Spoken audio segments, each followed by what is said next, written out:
All right, today we're peeling back the layers on some of history's most terrifying warlords. We're not just looking at what they did, but how they did it, the actual playbook they used to build empires of fear. Let's dive right in. It's a really good question to start with. Is pure evil just about the numbers, the total body count, or is it something more? Twisted? Is it in the methods they use, the intentional psychological cruelty they inflict on people? We're going to go way beyond just the stats to really understand the anatomy of terror itself. So first up, we're looking at how some ancient rulers used brutality as a public performance. The whole point wasn't just to win a battle. It was to create a spectacle so horrifying that it would psychologically crush their enemies and anyone else who even thought about stepping out of line. Now, get this. This quote isn't from an enemy trying to make him look bad. This is Ashurbanipal bragging about what he did. The Neo-Syrians were already known for being ruthless, but this guy, he took it to a whole other level. He went after civilians, boasted about killing women, and after a 2-year siege on his own brother's city, he unleashed a massacre so complete he claimed even the animals were feasting on the dead. This was terror as a form of public relations. And that idea of terror as a public show, it didn't die out. Centuries later, another warlord named Timur basically perfected it. He saw himself as the heir to Genghis Khan, and he used a religious mission to justify a campaign of conquest that was just infamous for its sheer cruelty. He wasn't just taking over land. He was sending a message. So what's with the number 120? Well, it's pretty gruesome. After taking Baghdad in 1401, Timur ordered his soldiers to build 120 towers made entirely out of human skulls. Every single soldier was ordered to bring him 2 severed heads. The message couldn't have been clearer.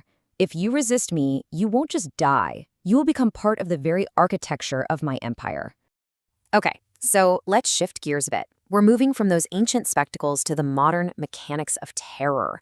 In the last century or so, warlords figured out how to build these sustainable engines of war, fueled not just by an idea, but by plundering resources, and most horrifically, by preying on the most vulnerable people imaginable. And right here, you've got 2 sides of the exact same horrible coin. On one hand, you have Fode Senko in Sierra Leone. He bankrolled his whole war with blood diamonds and had a policy called Operation Pay Yourself, basically telling his fighters to just take whatever they wanted. On the other hand, there's Joseph Kony in Uganda. He built his army, the Lord's Resistance Army, by abducting tens of thousands of children and turning them into soldiers. Both of them created these vicious, self-sustaining cycles of violence. And the thing about Kony is the sheer, mind-bending hypocrisy of it all. He claimed he was a prophet from God, fighting to create a state based on the 10 Commandments. But his methods, they were just pure evil. The LRA became famous for abducting kids, forcing them to kill, and using mutilation, like cutting off lips and ears, as a calling card. He wrapped this insane campaign of terror in the language of religion, which somehow makes it even more grotesque. So this brings us to our final piece of the puzzle, the power of the persona. To get people to commit these kinds of acts, a warlord needs more than just guns. They need a terrifying ideology, a bizarre cult of personality that makes the unjustifiable seem justified and makes their followers believe in the unbelievable. I mean, you literally can't make this stuff up. Meet Joshua Milton Blahy, better known as General Butt Naked. He was a former tribal priest who admitted to performing child sacrifices. He led his unit of child soldiers into battle, completely naked because he convinced them that magic charms made them bulletproof. It's this absolutely terrifying and surreal image that just captures the chaos of Liberia's civil war. And then, in a twist nobody saw coming, he later converted to Christianity and became a preacher, confessing to everything he did. Then you have a guy like Arkan, a totally different but just as scary kind of persona. This guy was already an infamous bank robber wanted all across Europe before the Yugoslav wars in the 90s. He used that gangster reputation, mixed it with some extreme nationalism, and created his own paramilitary unit called the Tigers. They were responsible for some of the worst ethnic cleansing of the war.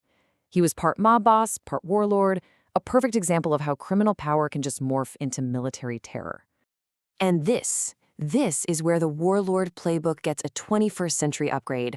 Abu Bakr al-Baghdadi didn't need to build skull towers in a city square. He weaponized social media. He broadcasted beheadings to a global audience for propaganda. He took an extremist ideology, blended it with modern tech, and inspired fear and recruited followers from all over the world. It proved that terror could be exported with just the click of a button. So you might be wondering, after all of this devastation, what happens to these guys? How do these reigns of terror actually end? Well, the aftermath, it often leaves us with more questions than answers, especially when it comes to any kind of justice. Just look at this. The outcomes are all over the place. For the ancient guys, Ashurbanipal and Timur, they just died of natural causes. For some modern ones, the end was violent, like al-Baghdadi. But then look at the others. Fode Senko died in custody before he could even face a real trial. And Joseph Kony? He's been wanted for decades for crimes against humanity, and he's still out there somewhere. The key takeaway here is that a reign of terror absolutely does not guarantee a just ending. And that's really the question we're left with, isn't it? The names change, the empires fall, but the methods, terror as a spectacle, weaponizing the vulnerable, building a cult of cruelty, these tactics just seem to pop up again and again throughout history. We've seen their playbook. The real question is, have we figured out how to stop it for good?